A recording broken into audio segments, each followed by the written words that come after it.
Hello, this is the Death Row and Executions channel. My name is Paco Rivera. You can also follow me on Facebook for updates and more Death Row news. There will be a link to my Facebook in the description below. Also, check out my other channel here on YouTube called The Maximum Sentence, where I cover recent crimes and convictions. There will be a link for that as well.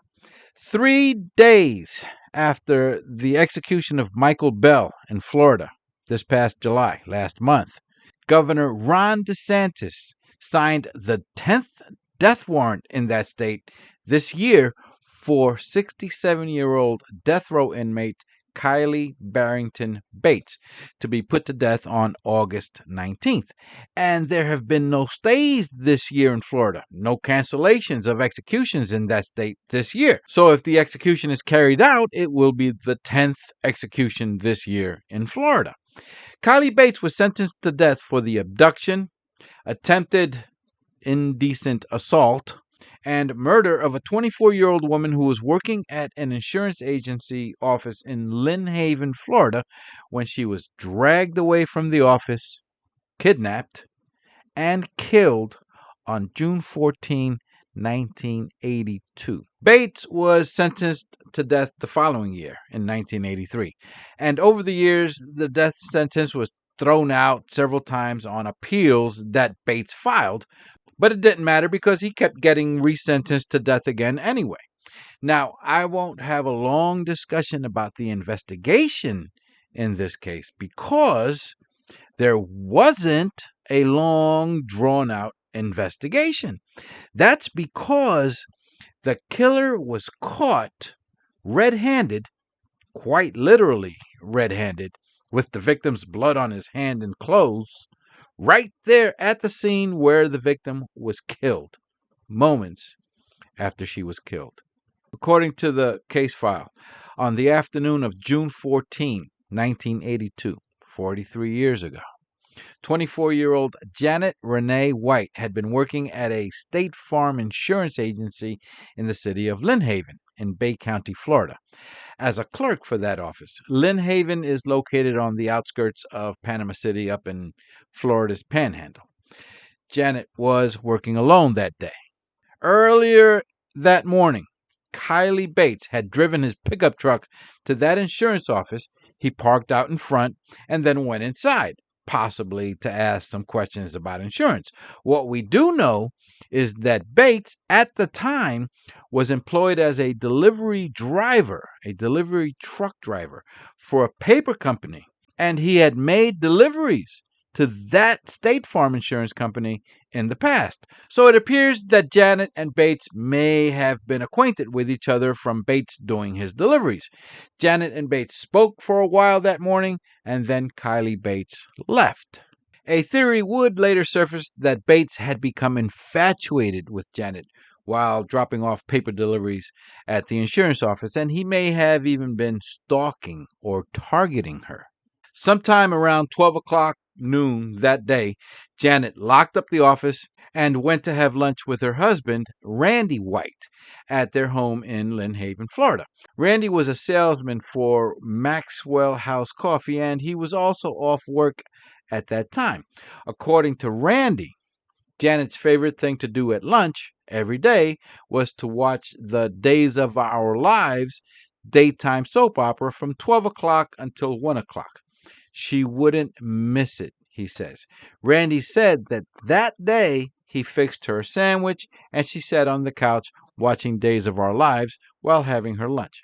Randy also stated that after the show ended, both he and Janet left to their respective jobs, and he even followed her until she turned into the parking lot of the insurance office before he continued on to his workplace.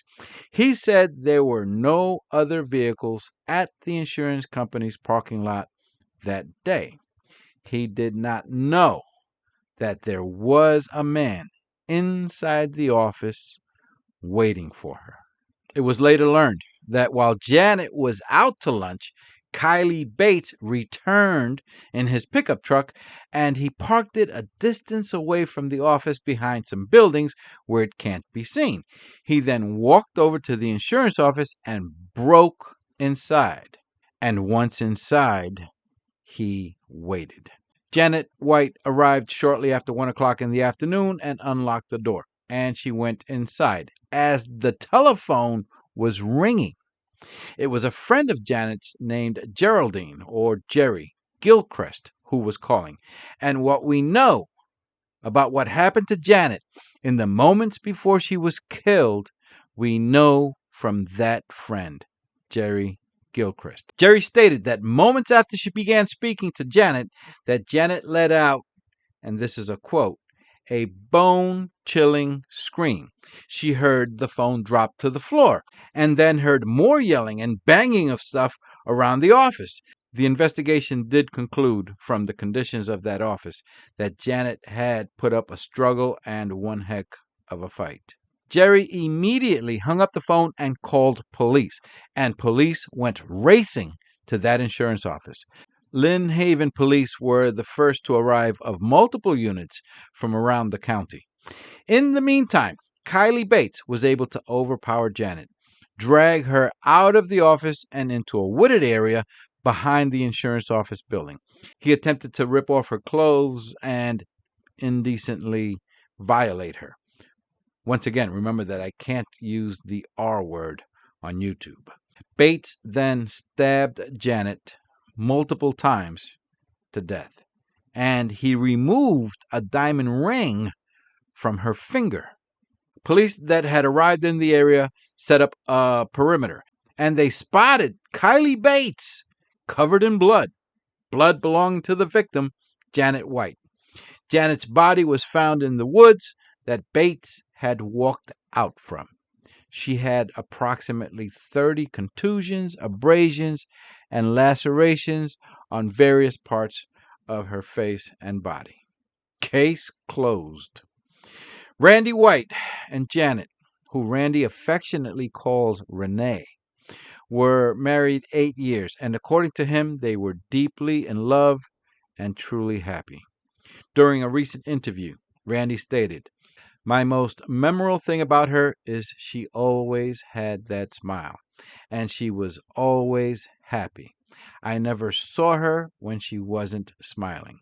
She loved to go to New Orleans. That was her favorite place to go, and every anniversary of our wedding, I would take her to New Orleans."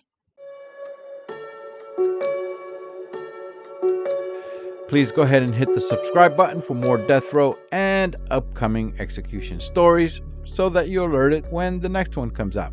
You can also follow me on Facebook for updates and more. There will be a link to my Facebook in the description below. My name is Paco Rivera. Thank you for watching. Take care and bye for now.